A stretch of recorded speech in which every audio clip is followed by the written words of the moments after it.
Doctor Krishna ji Karnataka से। राधे राधे महाराज जी। महाराज जी, मैं आध्यात्मिकता के अभी बिल्कुल प्रथम चरण पे हूं। मेरे भीतर बहुत सी अपूर्ण इच्छाएं हैं जो मुझे अत्यंत व्याकुल कर रही हैं। मैं चाहता हूं कि वे या तो पूरी हो जाएं या फिर जड़ से। वैसे हम आपको बताएं, इच्छाएं कभी पूरी नहीं हो सकती। इसलिए पूरी नहीं हो सकती कि इनमें सार बात नहीं है।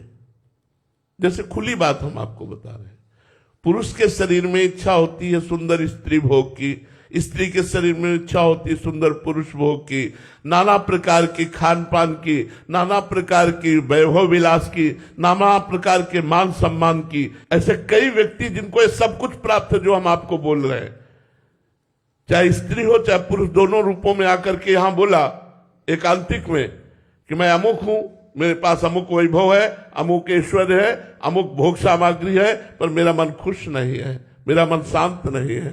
तो मुझे लगता है महाराज ययाति का अनुभव सबको सुनना चाहिए। उन्होंने अपनी जवानी तो भोगी ही भगवान शुक्राचार्य की पुत्री देवयानी के साथ, लेकिन अपने पुत्र की 1000 वर्ष आयु लेकर भी भोग भोगा। तब उन्होंने ऊब करके अनुभव लिखा कि विश्व का समस्त जौ धान्य स्त्री वैभव सुख सब दे दिया जाए तो भी एक पुरुष को संतोष नहीं हो सकता, कामनाएं पूर्ण नहीं हो सकती। कामनाओं का त्याग ही त्यागात् शांतिरनंतरम। कामनाओं के त्याग से शांति है, कामनाओं के भोग से शांति नहीं हो सकती। चाहे जितना भोग दे दिया जाए वो अतृप्त रहता है, वो अतृप्त रहता है। और भोगू, दूसरों को भोगू, उनको ऐसे कामना लगी रहती, इस विषय में नहीं, इस विषय में, इस तरह से नहीं, इस तरह से। भोगों में शांति नहीं है। त्यागात् शांतिरनंतरम, त्याग में शांति, पर त्याग का परिचय नहीं मिला। लगता है भगवान अगर हमारी कामनाएं पूर्ण कर दे तो मेरा भजन में मन लग जाएगा, लेकिन कदापि नहीं। भजन में वर्तमान में मन लगाने की कोशिश करो। भगवान की इच्छा होगी तो कामनाएं पूर्ण कर देंगे, नहीं तो उनका नाश कर देंगे। उत्तम बात कामनाओं का नाश ही है, पूर्ण नहीं है। क्योंकि जैसे ही पूर्ण होती 4 कामनाएं और खड़ी हो जाती है। सर्व कामना का नाश हो जाए और भगवान हमारे हृदय में प्रकाशित हो जाए, यही मनुष्य जीवन का परम लाभ है। अच्छा, आप मकान बढ़िया बन जाए, बन गया, सुंदर स्त्री मिल जाए, मिल गई, मान प्रतिष्ठा हो जाए, मिल गया, लेकिन मरोगे तो है ना। आप समस्या का समाधान, मरोगे, पत्नी छूटेगी, मकान छूटेगा, बैंक बैलेंस छूटेगा, मान सम्मान मिट्टी में मिल जाएगा, फिर जाके सुअर कुत्ता बनोगे क्योंकि भजन किया नहीं, भोग करते रहे हो, वैभव का भोग करते रहे, तो फिर पशु पक्षी बनो जाके। फिर क्या लाभ मिला यार, क्या लाभ मिला? लाभ तो ये है इसी जन्म में भोगों को परोपकार में लगा दो। जो वैभव सुख है परोपकार में लगा दो, नाम जप करो और मन को मार के भगवान को प्राप्त कर लो यार, ये सबसे बढ़िया बात है।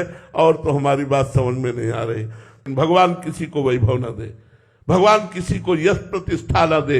अगर चालाक नहीं है, चतुर नहीं है तो फंस जाएगा। इसमें फंस गया तो किया कराया सब मिट्टी हो गया। सम्मानम कल्याति घोर गर्लम नीचापमानम सुधा, श्री राधा मुरलीधरो वत्स के वृंदावन मात्यन। हे भगवान, कब ऐसा होगा जब कोई मुझे पहचानेगा नहीं, कोई जानेगा नहीं, कोई प्रणाम नहीं करेगा और मैं आपके लिए रोऊं, मैं आपके लिए तड़पूं, मैं आपको पुकारूं, सिर्फ आपको प्यार करूं, कोई हम ना किसी की तरफ देखे न कोई हमारी तरफ देखे। ऐसी चाह है, ऐसी मांग है यार। क्यों कामनाओं के जाल में फंसना चाहते हो? क्या कामना पूर्ति चाहते हो? केवल भागो भागो, नहीं तो जहर चढ़ जाएगा, और ये जहर चढ़ेगा तो जन्म जन्मांतर नहीं उतरेगा। काला सर्प काटेगा तो एक ही जन्म नष्ट करेगा, और विषयों का जहर चढ़ गया तो अनंत जन्म तक नष्ट करेगा, अनंत जन्म तक चढ़ जाएगा। इसलिए भगवान से मांगो तो मांगो कि आपकी अविरल भक्ति मिले, आपका अखंड स्मरण मिले, आपके प्यारों का संग मिले, आपके लिए रोना आ जाए, ऐसा मांगो यार। मांगना ही है तो बड़े से ऐसा मांगो। ये क्या मांगोगे जो पापियों के पास भी है?